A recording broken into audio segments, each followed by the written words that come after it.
writing, acting, animation, humor. These four elements created one of the most critically acclaimed comedy anime of recent years.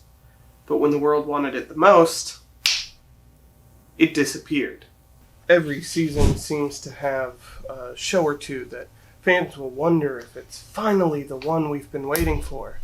But it seems that nothing has quite grasped that crown that Konosuba left behind. However, I'd like to take a look at the three most worthy contenders. A series by the same author, a series by the same director, and a series that fans claim shared the same spirit. But which one of these titles put up the best fight in the battle for Konosuba's throne? Side note, I'm not counting Isekai Quartet in this video, as it includes Konosuba's characters, so that's pretty much just cheating. Now then, on with the battle. Let's start with the show with the least direct connection, Cautious Hero. The hero is overpowered, but overly cautious.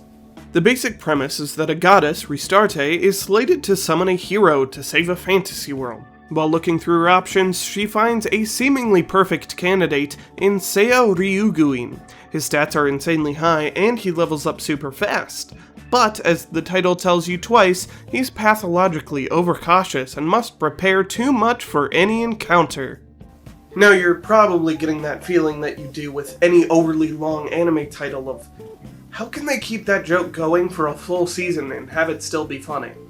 Well, in short, they don't.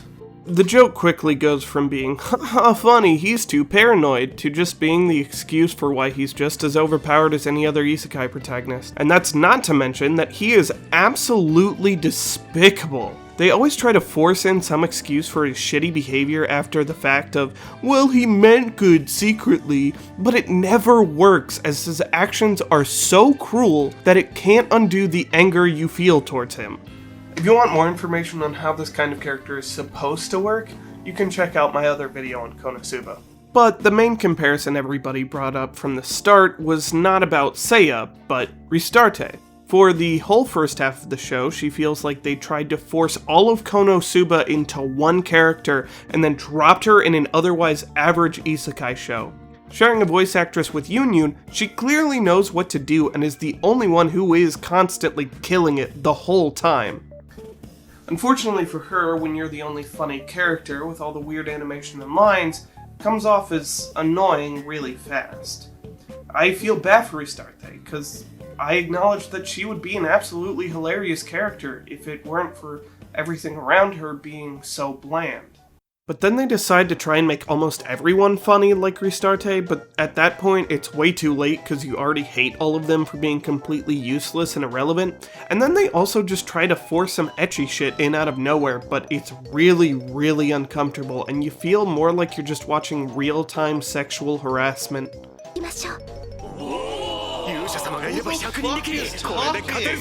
Y'all, I just couldn't bring myself to care about this one. I tried. I had high hopes for it because I remembered watching it when it was airing, but coming back and finishing it and actually having to pay attention just made me realize how depressingly bland it is. And then there's the occasional attempts of, oh yeah, we can be funny, we can do that Konosuba thing, but it's always just too late to work. With one exception, episode 11 has a pretty hilarious bit related to buying bathing suits for the hot springs that is pretty well done and does feel like a scene ripped straight from Konosuba. But again, that's episode 11, so you might as well just skip to that one scene and forget about the rest of the show. Alright, now it's time for some shit. See, I wrote this whole section as I was watching the show, and then episode 11 hit, and honestly, this show can go fuck itself.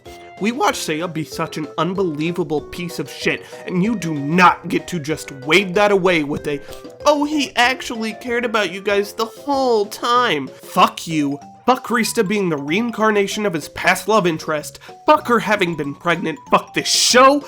Go watch Clout Hero instead. Next up, Princess Connect Redive. Based on a mobile game by Side Games, it's directed by Takomi Kanasaki, noted director of both seasons of Konosuba and the movie. The story is, I don't know, and I'm not going to download a mobile game to find out. I mean, look at this man. I'm a real gamer.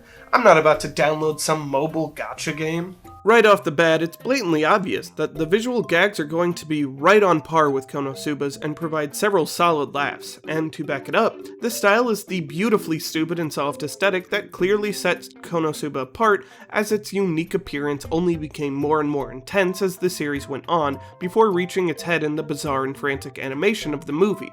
And it really is such a joy to see those wild faces fly around once again. Except it's clear they weren't allowed to do that for our main characters, as they have to remain pretty to sell the game that the show is based on. It's rather disappointing seeing all the side characters brimming with that chaotic energy that made Konosuba's animation so great, but then cutting back to the completely proper appearance of our main cast. There's brief glimpses of their appearances becoming a bit more round and Konosuba-esque, but they never get to reach that full potential that the old gang did.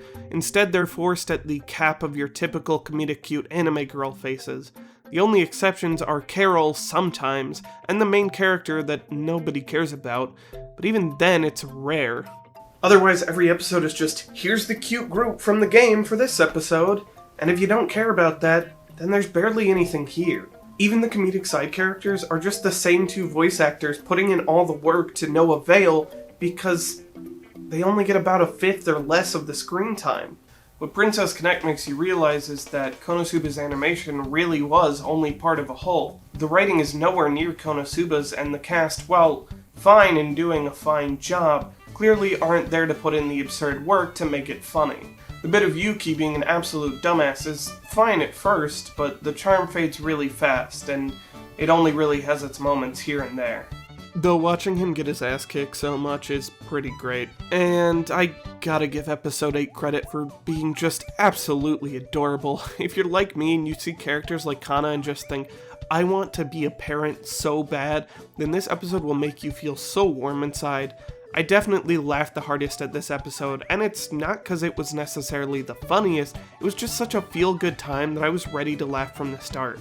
And I will definitely be making quests for my kids now. Ultimately, the show is okay, I guess. It got more laughs out of me than Cautious Hero did, but at the same time, it very much feels like they just paid the director and said, do that Konosuba thing again, but with our characters. But they have to remain cute and marketable the whole time. And it just kind of comes off seeming like a half-baked ripoff. It wasn't offensive by any means, but it's not going to hold your attention if you don't play the game. Finally, the last contender to enter the ring, rise up, Kimono Michi! And rise up it did. Based on a manga written by Konosuba's author Natsume Akatsuki, Kimono Michi was a treat that I'm so glad I saved for last. After the anger that Cautious Hero brought and the absolute disappointment that was Princess Connect's, Kimono Michi was a brilliant breath of fresh air. Now let's get this out of the way right off the bat. The animation isn't Konosuba's. Interestingly, the studio behind the show is very new, and this appears to be their first production. This was also only the director's second full series work since Dramatical Murder's anime adaptation.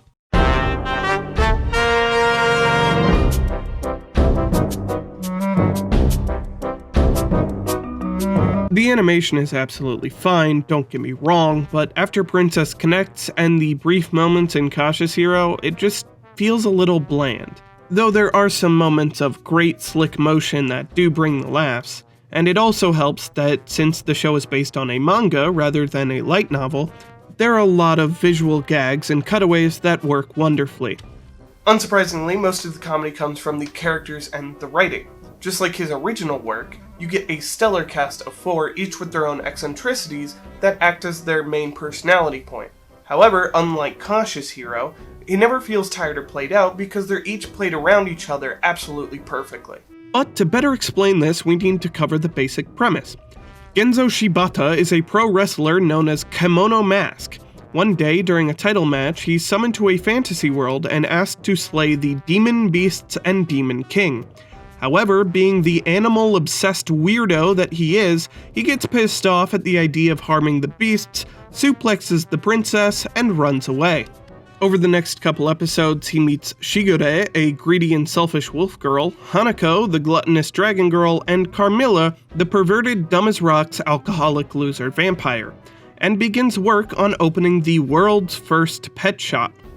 Oh, and we can't forget about the best character in the show. Apparently his name is Jeg, but I didn't know that until the last episode, because I'm pretty sure that's the only time they say it. Every VA puts up a stellar performance that makes each joke work pretty damn perfectly.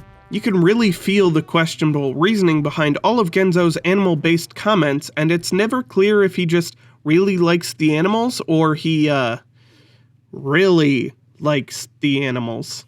Also, there's a pretty important pun that if you haven't been paying attention to your isekais, or didn't watch Kamen Rider GO and had to hear it every 5 seconds like I did, you might miss. When isekais talk about the Demon King, the Japanese word is Mao, with a long O sound.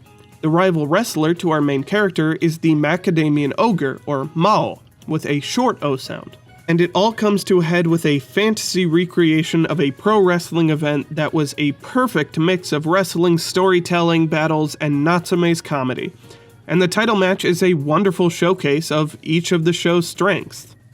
Ultimately, the show is fantastic. If it didn't have to be compared to Konosuba, it would easily stand out as a stellar comedy, which it most certainly is. However, the animation just kind of comes off as flat a lot of the time, especially when compared to the frantic energy that the other 3 shows have. And there we go. That's our 3 shows. So which one is most deserving of the replacement to fill the holes that Konosuba left in our heart? Well, nothing. No show should be seen as just a replacement for another show, especially if it's trying to replace something as beautifully executed as Konosuba. But if I had to pick a show to recommend if you miss Konosuba and want something new, it would obviously be Kimono Michi. It's the most consistently funny, has the best character dynamics, and while the animation can be bland at times, it never hurts the comedy too much. But as one final note on all of this, Funimation, fix your video player.